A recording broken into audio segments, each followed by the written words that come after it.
이 시간 우리에게 주신 하나님 말씀을 함께 받도록 하겠습니다. 오늘 우리에게 주시는 하나님 말씀은 구약성경 이사야서 52장 7절부터 10절까지입니다. 구약성경 이사야서 52장 7절로 10절까지의 말씀을 함께 받도록 하겠습니다.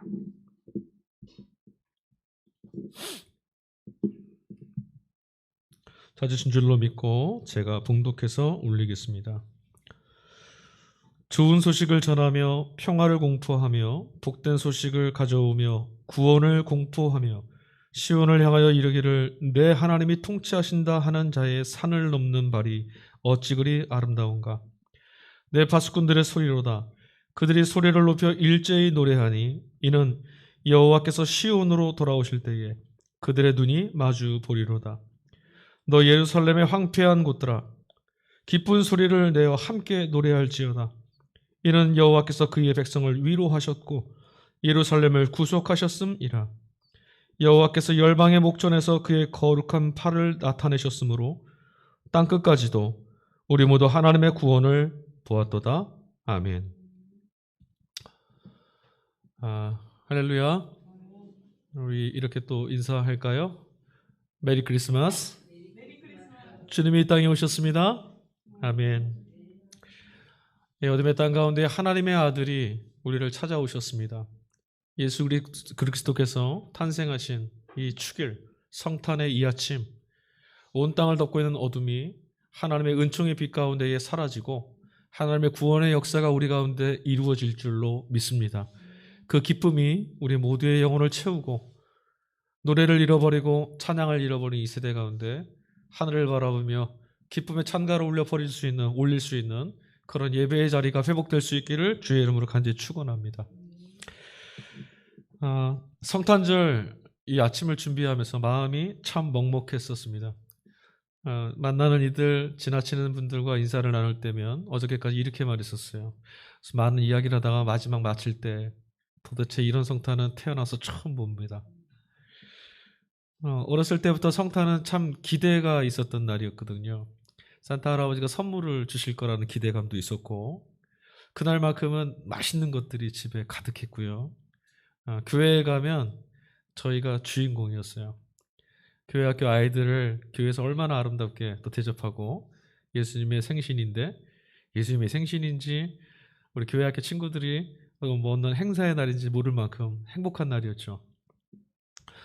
어저께까지 어땠는지 모르겠습니다. 참 고요했습니다. 세상이 참 고요하고 적막하다는 느낌까지 저희 안에 들어왔습니다. 인사를 나누고 문자를 보내고 전화를 하고 같이 성탄의 기쁨을 같이 나누고 인사를 했지만 여전히 세상에 아무것도 바뀌지 않은 듯한 아무것도 느껴지지 않는 듯한 이 적막감이 막막함이 우리를 덮쳐오고 있었습니다. 인사를 나누는데 이런 인사를 하시는 분이 있었어요. 카톡을 이렇게 나누다 보니까 너무나 쓸쓸하고 허전한 성탄입니다. 이렇게 답을 보내오셨길래 제가 이렇게 답을 해드렸죠. 아무것도 우리가 할 수 없는 이 적막하고 아무것도 할 수 없다라는 막막함 가운데 맞이는 성탄이다 보니 오히려 주님을 향한 갈망이 더 깊어지고 주님을 향한 시선이 더 또렷해지는 것 같습니다. 맞습니다, 여러분. 오늘 우리가 지금 직면하는 이 성탄, 2020년에 맞이하는 이 성탄의 아침, 우리들의 마음은 참 무겁습니다. 주위를 어디를 둘러봐도 소망이 보이지 않는 것 같고, 이런 삶을 계속 살아야 되는가? 아니면 내일은 좀 나아질 수 있는가라고 하는 모든 것들이 자꾸 부정적으로 우리 앞에 다 경험되어지는 이런 무거운 성탄을 맞이하고 있죠. 그래서 여러분, 제가 생각해 보니 우리는 모두 다 위로가 필요한 사람들이구나 싶습니다.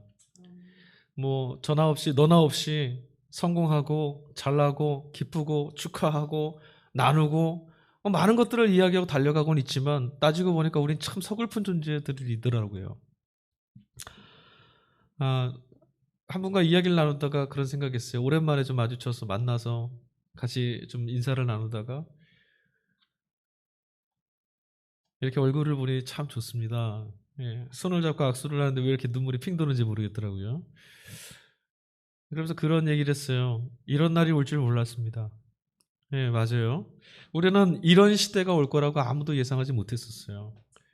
코로나가 오기 전까지 2019년 12월 마지막 31일 송구영신 예배를 드릴 때까지만 해도 세상에 이런 일들이 좀 있는데 곧 사라질 거야. 그리고 새해에는 소망의 일들이 가득할 거야. 기대감을 갖고 있었죠. 우리 앞에는 늘 평안하고 안락하고 우리가 원하고 바라는 대로 이루어지는 기쁨의 날들이 가득할 거라고 예상을 했었는데 그거와 전혀 상관없고 전혀 연관되지도 않는 것 같은 답답한 현실이 우리 앞에 찾아왔습니다. 뜻하지 않은 일들이 찾아오고 나니까 이런 일들이 있을 줄 상상도 못했다라고 말하지만 여러분 따지고 보면 우리는 모두 이런 환난과 시험과 역경과 고통 앞에 살아오고 있었습니다. 단지 그걸 몰랐었을 뿐이죠. 인식을 못하고 경험하지 못했었을 뿐이에요. 그런데 이것이 내 일로 다가오고 보니 야, 세상이 참 힘든 거였구나. 살아간다는 것이 얼마나 기적 같은 일이었는가 우리 이제 보게 된 거죠. 여러분 숨쉬고 이 땅에서 발을 딛고 생명을 우리 가운데 주신 생명을 지키고 걸어갈 수 있다는 것만으로도 이건 정말 기적 같은 은총의 사건이고 하나님께서 우리에게 주신 정말 값으로 치를 수 없을 귀한 선물인 것을 여러분 우리는 이 아침에 다시 한번 깨달을 수 있기를 간절히 원합니다. 여러분 우리는 위로가 필요한 사람들이라고 그랬어요. 맞습니다. 우리는 많은 걸 가진 것 같고 많은 것들을 꿈꾸면서 살아가지만 실은 우리의 몸부림은 너무나 허망합니다. 갑자기 찾아온 낯설은 일들 앞에서 우리는 제 스스로를 구원할 능력이 전혀 없습니다. 무방비한 상태에서 절망 가운데 쓰러질 수밖에 없죠.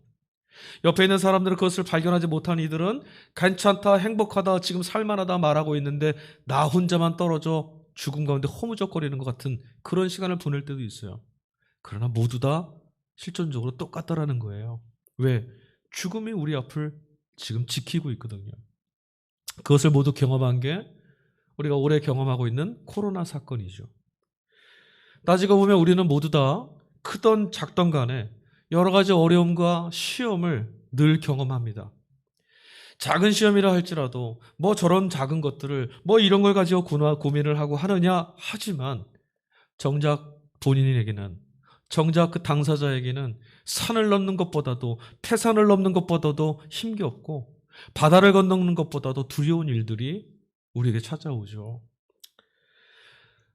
갑작스럽게 찾아오는 어려움 그리고 큰 환난 우리가 이것들을 경험할 때마다 어찌할 바를 모르고 있는데 그런 존재들인데 그래서 큰 위로가 필요한 사람들인데 오늘도 우리 주변을 돌아보면 우리는 이렇게 모여서 예배할 수 있고 얼굴을 같이 하지 못하더라도 하나님께 예배할 수 있는 이런 자리를 허락받았지만 그런 자리조차 허락받지 못한 어찌 보면 우리가 피해가고 싶었던 그런 큰 환난을 경험하는 이들이 오늘 아침에도 이 성탄의 아침에도 곳곳에 있다라는 거죠. 여러분 우리가 그들을 바라볼 때 무엇을 할 수 있겠습니까? 여러분 우리 곁에 있는 우리보다 더 큰 환난을 경험하는 이들 정말 그런 환난과 역경이 우리 인생 앞에 있다는 것을 몸소 경험하고 있는 우리 이웃들을 발견할 때마다 우리가 어떻게 무엇을 해줄 수 있겠습니까? 또 무엇을 돌봐줄 수 있을까요?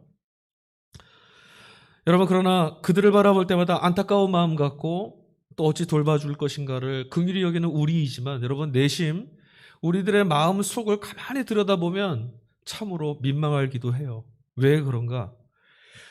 제가 올해 이제 알고 있는 친구가 하나 있어요. 저희 교회 개척할 때부터 만난 친구인데 전국을 떠돌아다니는 친구예요. 집이 없어요. 지금도 이제 헤어진 지 한 2년 된 것 같아요. 뭐 목사님한테 이제 밥을 한번 사주겠다고 자기가 돈 벌어서 오겠다고 하는데 한 번도 오지도 않고 매섭게 이제 날씨가 추웠던 날 전화가 왔어요. 어디쯤 왔는가 했더니 안산에 이제 거의 다 오고 있다고. 오늘은 어디서 보내려고 하느냐? 지하철역에 지금 가고 있다고. 근데 밥도 이제 며칠 안 먹었는지 모르겠다고 막 하고 있더라고요. 근데 그렇게 미안하고 죄송스럽더라고요. 왠지 아세요? 제가 그날만 해도 그랬어요. 야, 올해는 눈이 안 온대 성탄절에. 이런 얘기도 했었고 무슨 겨울이 이렇게 따뜻하냐 이런 얘기도 했었고 그런데 나와는 상관없이 삶이라고는 그 실체와 직면해서 고통 가운데 몸부림치고 있는 이웃이 있다는 것 그걸 보지 못했거든요. 그래 민망하고 죄송스럽더라고요. 그런데 또 한편으로 어떤 생각이 들었는지 아세요? 내가 이곳에 나는 또 우리 가정은 따뜻한 이곳에 허락받아서 은혜를 입어서 이렇게 살고 있으니 안전한 곳에 있으니 참 감사하구나. 감사하구나라고 하는 생각이 드는 순간 더 죄송했어요. 여러분 우리는 한편으로는 나보다 훨씬 심하고 어려운 고통 가운데 죽음이 짓눌러 오는 이 현실 가운데 내몰려 있는 사람들을 바라볼 때 참으로 안쓰럽다, 참으로 불쌍하다, 참으로 돕고 싶다는 마음이 들기도 하지만 그들의 고난이 내게 오지 않았던 것, 그들의 고난과 역경이, 그들의 아픔이, 그 절망이 나에게 찾아오지 않았다는 사실에 안도하기도 하고 안심하기도 하죠.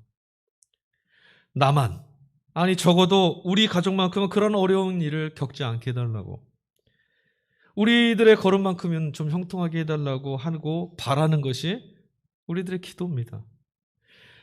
그러나 사실 여러분, 우리는 그것 말고는 할 것이 없죠. 우리가 할 수 있는 것이라고는 이것밖에 할 수 있는 것이 없으니 이기적인 기도, 자기만을 위하는 그런 옹졸한 기도라고 말하기도 참 어렵습니다. 이것이 우리들의 최선이거든요. 여러분, 그래서 우리는 위로가 필요한 존재들이라는 거예요.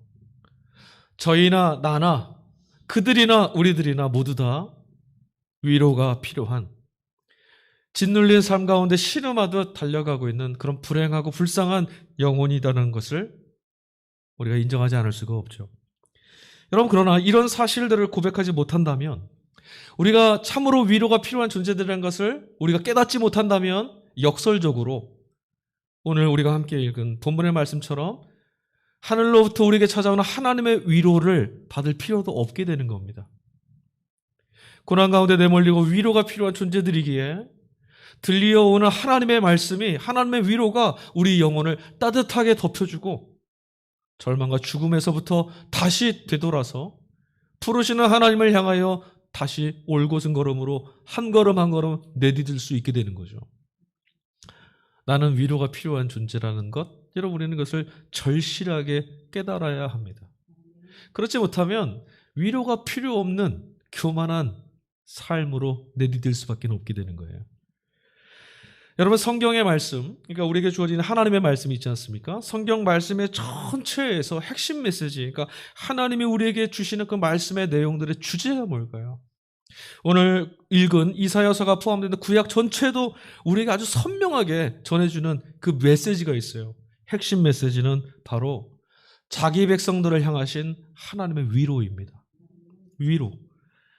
여러분, 위로라는 것은 하나님께서 포기하시지 않는 하나님께서 우리를 일으켜 세우시고 또 우리를 구원해내시고 우리에게 바라신 하나님이 베푸시고 싶은, 하나님이 주고 싶은, 하나님이 이끌고 싶은 평강과 복으로 우리를 일으켜 세우내시고야 말겠다고 하는 하나님의 의지이기도 한 거예요. 하나님이 위로를 주신다는 것은 내가 너희를 포기하지 않고 이 세상의 권세 가운데 넘어진 대로 그대로 두지 않고 내가 반드시 일으켜 세우겠다라고 하는 의지라는 거죠. 여러분, 이런 하나님, 우리에게 찾아오셔서 선한 의지로 우리를 구원해내시고자 하는 그 의지를 포기하지 않는 위로의 하나님. 그러나 여러분, 우리는 그 하나님의 위로를 잘 듣지를 못합니다. 여러분, 사람은요, 하나님이 우리를 찾아오시고 하나님의 말씀이 주어지고 하나님을 믿어야 되는 신앙의 삶 가운데 우리가 서 있어도 하나님 잘 믿지 못하는데, 여러분, 배부를 때 어떨까요? 우리가 배부르고 등 따뜻하고 아쉬운 건 하나도 없을 때 그때는 하나님을 잘 믿을 수 있을까요? 그때도 하나님 잘 못 믿어요. 왜요? 필요가 없거든요. 내가 배가 부른데 내 배를 채워줄 손을 구하겠습니까? 내가 지금 살만하고 평안한데 내게 복 주실 하나님, 나를 나를 절망으로부터 위로로 이끌어내신 하나님을 기대하지 않게 되는 거죠. 그런데 여러분, 더 아이러니한 건 뭐냐면, 배부를 때 우리가 하나님을 부르지도 못하고 찾지도 못하는데 실제로는 그 반대, 아무것도 되지 않고 아무것도 할 수 없고 절망이 옷처럼 우리를 둘러싸고 있는 그런 상황에 있을 때도 사실은 우리는 하나님을 믿지 못합니다. 너무나 고통이 우리를 덮어올 때, 그냥 잠깐 있다가 사라지는 너무 간단한 거 말고요. 정말 어찌할 수 없는, 내 힘으로 벗겨낼 수 없는 그런 절망에 우리가 부딪혔을 때 그때 하나님을 부르지 못할 때가 더 많아요. 이런 삶으로 내던져두신 하나님이 도대체 어디 있느냐? 과연 이런 어둠 속에서 무슨 소망이 있겠느냐? 우리는 이렇게 하나님을 궁지로 몰아내려고 하죠. 그런 상황에서는 하나님을 찾지도 않고요. 하나님을 믿지도 못합니다. 이게 우리들의 삶이죠. 우리만 그런 것이 아니라 이스라엘 백성들도 그러했습니다. 그것이 불행한 인간의 실존이라는 것을 성경은 우리에게 가르쳐주는 거예요. 왜 불행하죠? 하나님의 위로 가운데 참여해야만, 하나님의 그 의지 가운데, 건져내시는 의지 가운데 우리를 이끌어내시는 하나님의 그 길로 나갈 수 있는데, 하나님의 그 의지, 하나님의 위로를 듣지 못하고 듣지 않으니 그러니 불행한 것 아니겠어요? 오늘 우리가 읽은 이사야서 52장, 이 말씀의 배경은요, 이스라엘 백성들이 바벨론의 포로로 끌려간 이후의 일들입니다. 포로로 끌려간 삶. 여러분, 먹고 살만 해도 그 영혼의 그 공허함을 무엇으로 채우겠어요? 그 삶이 포로라고 하는 신분, 그 딱지를 떼지 못해서 서름당하는 그 신분을 무엇으로 만회할 수 있겠습니까? 그런 상황에 있는 이들을 찾아온 이가 있었어요. 이사야입니다. 하나님이 보내신 선지자죠. 왜 보내셨죠? 하나님의 말씀을 전하라고. 이사야가 전했던 하나님 말씀은 무엇입니까? 오늘 말씀을 읽어보면 52장 7절부터 10절까지 함께 읽은 이 본문의 말씀 속에서 이사야는 한 가지의 주제를 그들에게 전합니다. 하나님이 너희를 위로하신다. 이거였어요. 이사야의 위로의 내용이 무엇입니까? 하나님이 너희를 이렇게 위로하신다는 그 내용은 무엇이냐? 바로 9절, 너희들은 기뻐하라 라는 말씀이었어요. 기뻐하라. 하나님이 너희를 위로하시니 그 위로가 우리 가운데 떨어졌음이 사실이니까 그런대로 기뻐하라. 그런데 여러분 오늘 우리들에게 하나님의 선지자가 찾아오셔서, 하나님의 대언자가 말씀을 받고 찾아오셔서 기뻐하라, 하나님이 너희를 위로하신다. 그럼 여러분 아멘, 아멘까지는 하실 수 있을 거예요. 그런데 정말 영혼 깊은 곳에서부터 기쁨이 차오르고 고백될 수 있겠습니까? 코로나로 부모를 잃은 분들, 사고 때문에 사랑하는 이들을 손을 놓아야 되는 이들 앞에 기뻐하십시오. 하나님이 위로하십니다. 이 말이 과연 들릴까요? 기뻐할 수 없는 상황에 있는 이들에게 기뻐하라고, 기뻐해 보라고 말한다고 해서 기뻐할 수 있는 것은 아니죠. 작년인가요? 한참 그 유행했던 캐릭터가 있었습니다. 펭수라고 하는 그 캐릭터 나와서 한동안 인기를 끌었는데 그 처음에 이유가 뭐였냐면 그가 던졌던 말들 때문이었어요. 힘내라 하지 말아라. 힘을 낼 수 없는 사람들이 힘내라고 하는 건 안 됩니다. 그러면서 사랑한다라고 말해주세요. 모두 다 지쳐있던 상황이었기 때문에 그 말이 되게 위로가 됐던 거죠. 똑같아요. 기뻐할 수 없는 상황에 있는 우리, 기뻐할 수 없는 상황을 보고 있노라면 절대로 기뻐할 수가 없습니다. 아무리 말을 들어도 결심을 하고 결단을 해도 기뻐할 수 없는 상황은 분명합니다. 웃음이 나오지 않는데 웃어봐라, 그게 되겠어요? 웃음이 나오질 않죠. 이스라엘 백성들이 지금 놓여있는 그들의 삶의 지경이 어떤 곳이냐면, 물질적으로는 풍요한지 몰라도 그들의 영혼은 기뻐할 수도 없고 웃을 수도 없고 소망을 품을 수도 없는 그런 아무것도 건져낼 수 없는 땅, 내일은 오늘과 아무것도 달라질 수 없는 그런 땅, 황폐한 땅이었어요. 여러분 어떻습니까? 오늘 우리들이 지금 딛고 있는 땅은 어떤 땅입니까? 내일은 싹이 돋아날 수 있을까요? 내일은 움이 돋을 수 있겠습니까? 오늘과 다른, 이 절망과 다른 새로운 일들이 일어날 것이라고 여러분 꿈꾸고 계십니까? 여러분 그렇지 못하다면 나는 여전히 슬픔을 곱씹고 있고 눈물에 대해 밥이라고 말하면서 오늘 하루를 견뎌내고 있노라면, 우리가 아무리 기도를 드리고 아무리 예배를 드리고 있어도 우리는 황폐한 땅 가운데 있는 것뿐이에요. 그래서 선지자 이사야는 말합니다. 기뻐하라. 왜 기뻐해야 합니까? 선지자는 말합니다. 하나님이 너희를 도로 찾아내실 것이다. 찾아내실 것이다. 세상의 권세가 아무리 드세고 삶이 아무리 버거워도 너희들이 내몰려 있고 버려져 있다 하더라도 하나님이 너희를 찾아내실 것이다. 주체는 하나님입니다. 하나님의 위로가 우리에게 능력이 되는 것은 참 안쓰럽다, 잘해봐라, 될 거야, 이게 아니라 내가 너를 버리지 않고 내가 너를 붙들고 있고 내가 너를 찾아낼 거라고 말씀하셔서 그래요. 그 말씀하신 분이 하나님이시죠. 여러분, 이 어둠의 삶에서, 짓눌린 인생의 삶에서 벗어난다는 것이 가능하겠습니까? 오늘 우리들이 처해 있는 이 상황에서 우리 벗어날 수 있을까요? 비근한 예로 이렇게 덮여있는 코로나, 이게 도대체 사라질까요, 여러분?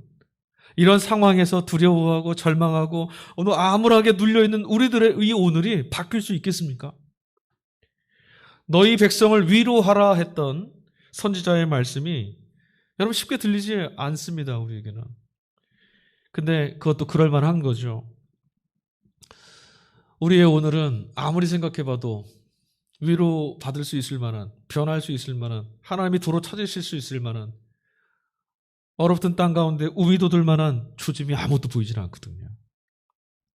근데 여러분, 선지자의 이 말씀, 하나님이 너희를 위로하신다라고 하는 이 말씀을 듣고 뜨거운 눈물을 흘렸던 이들이 있어요. 하나님이 너희를 반드시 찾아내실 거라는 이 말씀을 듣고 포로로 끌려있는 그 삶에서도 하나님의 손을 기대고 있던 이들도 있었습니다. 그런 이들에게는 자기 백성을 포기하실 수 없어서 붙들고 위로하시고 싸매고 그들이 어디에 있든지 그곳에 동행하시는 하나님, 그분을 만나고 그분의 음성을 듣는 것 말고는 다른 어떤 위로나 소망도 그들에게 존재하지 않게 됩니다. 아무것도 그들에게 위로가 되질 않아요. 그러나 오직 이런 하나님의 음성을 들은 이들에겐 다시금 위로가 될 수 있는 건 그분의 음성, 그분의 말씀밖에 없어요. 여러분, 우리는 왜 선지자가 전했던 하나님이 너에게 이렇게 말씀하셨다 그 말씀만 듣고도 어찌할 수 없다라고 아무도 벗어나지 못하는 그 굴레로부터 벗어난 이들이 있는데 우리는 왜 이런 예언의 말씀을, 하나님의 말씀을 들어도 위로가 되지 않을까? 내가 내 백성을 위로하겠다라고 하시는 그 말씀, 그 하나님의 말씀임에도 불구하고 왜 우리 영혼에는 그것을 위로의 기쁨으로 다가오지 않을까? 하다못해 낯설은 누군가가 내가 너를 이해하고 얼마나 힘들었느냐 공감해주고 위로만 해줘도 마음이 편안해지고 따뜻해지는데, 전능하신 하나님이 당신 백성이라고, 너희가 내 백성이라고, 나는 내 백성을 포기하지 않는 하나님이라고 위로해 주시는데도 왜 기쁨이 안 되냐는 거죠. 여러분, 이런 것을 우리 신앙의 언어로 말하면 이렇게 질문할 수 있어요. 왜 은혜는 자꾸만 상실되어져 갈까? 하나님을 만나고 경험하는 그 뜨거운 만남과 그 실존적인 구원의 경험이 왜 자꾸 사라질까? 왜 은혜가 자꾸 우리 안에서 메말라지고 있을까? 이런 질문이 똑같은 질문이죠. 왜 은혜가 자꾸 메마르고 상실되어져 갑니까? 하나님의 위로가 우리에게 위로로 다가오지 않는 이유가 도대체 무엇일까? 하나님의 위로와 능력이 이제는 별 볼 일 없는 힘이 빠진, 사라져버린, 그런 실종되어진, 약해져버린, 무력한 것이 되어져 버려서 그런 것일까요? 문제가 무엇일까? 그럼 문제는 다른 곳에 있습니다.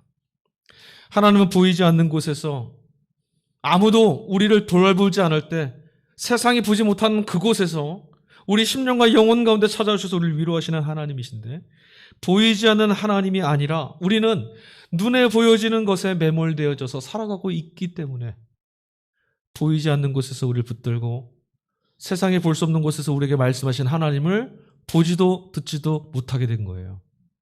여러분, 우리들의 한 주간의 삶, 2020년을 달려온 고난과 아픔과 절망, 위로가 필요한 그런 내몰린 삶에서 살아왔던 우리들의 지난 시간 한번 돌아보십시오. 우리가 주목했던 것들은 무엇이고 우리의 머릿속에 각인되어 있던 세상은 어떤 거였습니까? 보이지 않는 하늘, 그리스도 예수와 함께 찾아올 종말의 그 하나님 나라, 지금 20년 가운데 동행해 주시는 주님, 내 안에서 감동 주시고 역사하시는 성령. 여러분, 이런 인상이, 이런 그림이 기억에 선명하게 남아 있으십니까? 아니면 지난 시간 참으로 힘들었다. 그 일이 힘들었고 지난 2020년은 이런 일이 있었고 그때 나는 이렇게 억울했고 그때 나는 이렇게 눈물을 흘렸었고 내 주변에는 이런 이들이 있었고 어떤 그림이 선명하게 남아 있습니까? 여기서 우리는 아무도 자유롭지 않습니다. 보이질 않는 하나님, 보이지 않는 주님의 손을 붙잡기에 우리는 너무 지쳐 있거든요. 왜요? 눈에 보이는 것들을 천착하며 살아왔기 때문입니다. 여러분, 이것은 우리가 하나님의 구원이 무엇인지를 잘 모르고 있다라고 하는 반증이에요.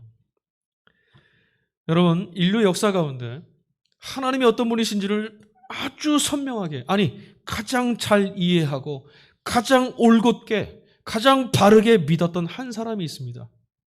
예수님이죠. 예수님. 왜 우리가 오늘 이 성탄의 아침에 주님을 경배하고 찬양하고 주님이 내 인생의 길이고 진리고 생명이시라고 함께 따라가고 있습니까? 그만이 하나님을 아버지로 믿었고 그만이 하나님의 위로를 붙잡고 살아내신 하나님이 정말 놓치지 않고 구원해내셨던 참 사람, 우리가 도달해야 될, 우리가 품에 안겨야 될 그 길을 보여주신 분이거든요. 예수님만 하나님을 아셨어요. 예수님만 하나님을 잘 이해했습니다. 예수님만이 하나님을 어떻게 만날 수 있고 어떻게 그분의 위로를 들을 수 있고 어떻게 그분의 능력에 힘입어 살 수 있는지를 보여주셨어요. 그분 안에 일어났던 십자가 죽음, 여러분 그 십자가의 죽음이 생명, 우리 모두에게 생명을 주어야 된다라고 하는 그분에게 주어졌던 운명이었다라는 것, 예수님만 아셨어요. 여러분 생각해 보십시오. 저는 십자가를 볼 때마다 하나님의 아들이신 예수님도 저렇게 죽을 수밖에 없는 세상이구나. 죽음이 지배하는 이 땅에, 죄가 지배하는 이 땅에 하나님의 능력과 권세로부터 벗어나 죄 가운데로 내몰린 인생이 아무도 예외 없이 통과할 수 없는 것이 바로 저 죽음의 자리구나. 하나님의 아들도 잡아 죽이는. 그러니 여러분, 저는 십자가를 볼 때마다 절망합니다. 아, 소망이 없구나. 무엇을 하여도 이 죽음의 굴레에서 벗어날 길은 없는 거구나. 그러나 여러분, 예수님이 십자가를 지셨다는 사건 때문에 내 죽음을 피해갈 수 없는 존재라는 것을 깨닫는 것처럼 그리스도께서 그 십자가 죽음으로부터 인류의 구원을 시작해내셨다는 그 사건, 부활이라는 그 사건을 우리에게 보여주실 때, 아, 하나님의 아들이신 그리스도를 하나님이 저렇게 살려내셨구나. 그렇다면 그리스도와 함께 하나님을 향한 생명의 길을 향해 걷는 우리 믿음의 길 가운데 서 있는 나도, 내가 부족하고 연약해도 하나님이 살려내시겠구나. 이게 우리의 위로인 거죠. 예수님이 우리에게 가져다 주시는 위로, 하나님께서 당신의 말씀이신 예수님을 우리에게 보내주셔서 우리에게 보여주신 위로를 제외하면, 여러분 세상에서 우리가 경험하고자 하는, 또 경험한다고 말하는 그런 위로들은 다 상대적인 겁니다. 지금 당장 우리의 눈물이 닦아지는 것 같지만 그것 때문에 더 큰 눈물을 흘리기도 하고요.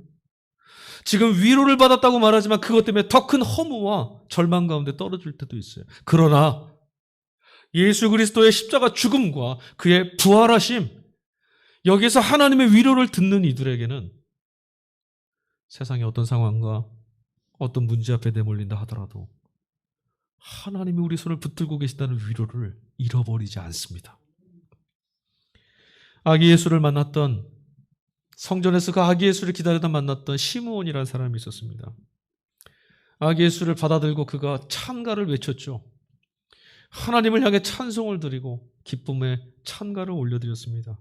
이제 자신의 모든 영혼을 하나님께 맡기고 나는 이제 평안히 죽을 수 있다라고 그가 찬양했어요. 평안히 죽을 수 있다. 죽는다는 게 핵심이 아니고 내 영혼을 다 주님께 맡길 수 있다라는 거예요. 줄탁동시라는 말이 있죠, 여러분.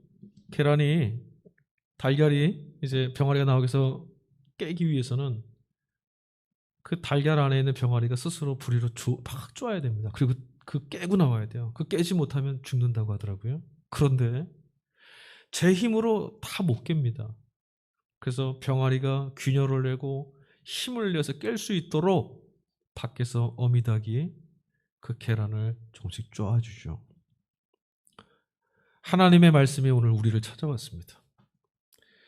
이사야 선지자를 통해서 자기 백성에게 주셨던 위로의 말씀, 그 말씀 되시는 예수 그리스도가 오늘 이 땅에 찾아오셨습니다. 우리를 반드시 찾아내시고 구원해내시겠다는 하나님의 위로가 우리에게 주어졌습니다. 이 위로의 말씀이 우리를 예수 그리스도와 같은 운명으로 이끌어갈 겁니다. 그러나 여러분 중요한 게 있습니다. 하나님의 약속, 하나님의 위로가 우리의 삶을 길어내고 건져내는 능력과 위로가 되려면 오늘 이 위로의 말씀을 들어야 하고 위로의 핵심이 되시는 그리스도를 주목해야 합니다. 눈에 보이지 않는 다른 것에 마음을 빼앗겼던 시선들을 멈추고 이 주일 아침, 이 성탄의 아침에 우리가 주목해야 될 것은 하나님의 위로가 그리스도 예수 안에 있는 그 하나님의 위로가 우리를 찾아왔다는 사실을 바라보는 거예요. 하나님이 우리를 지켜내시고 하나님이 우리를 건져내신다는 것, 어둠에 덮여있는 이 온 땅을 능력의 주께서 구원해내신다는 사건, 그 하나님을 주목하는 것이 우리 안에 식어지고 사그러졌던 영혼을 부드럽고 따뜻하고 다시 믿음으로 회복되어질 수 있는 위로의 걸음으로 인도해 주시는 겁니다. 성탄의 아침입니다. 여러분, 우리의 소망이 어디 있습니까? 성탄의 이 아침이 우리에게 왜 위로가 됩니까? 하나님의 약속, 하나님의 말씀, 예수 그리스도가 우리에게 찾아오셨기 때문입니다.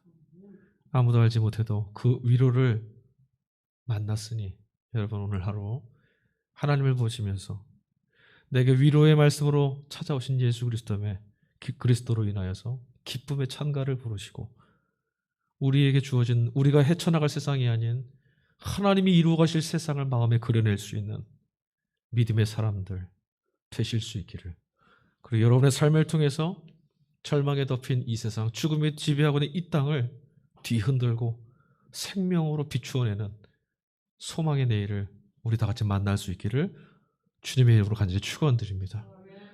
작은 불꽃 같은 우리지만 믿음으로 주님 바라보는 위로의 말씀을, 생명의 말씀을 듣는, 말씀으로 듣는 우리로 인하여 세상은 하나님의 영광의 빛으로 덮여질 줄로 믿습니다. 우리 이 시간에 함께 찬양 한 곡 같이 부르시죠.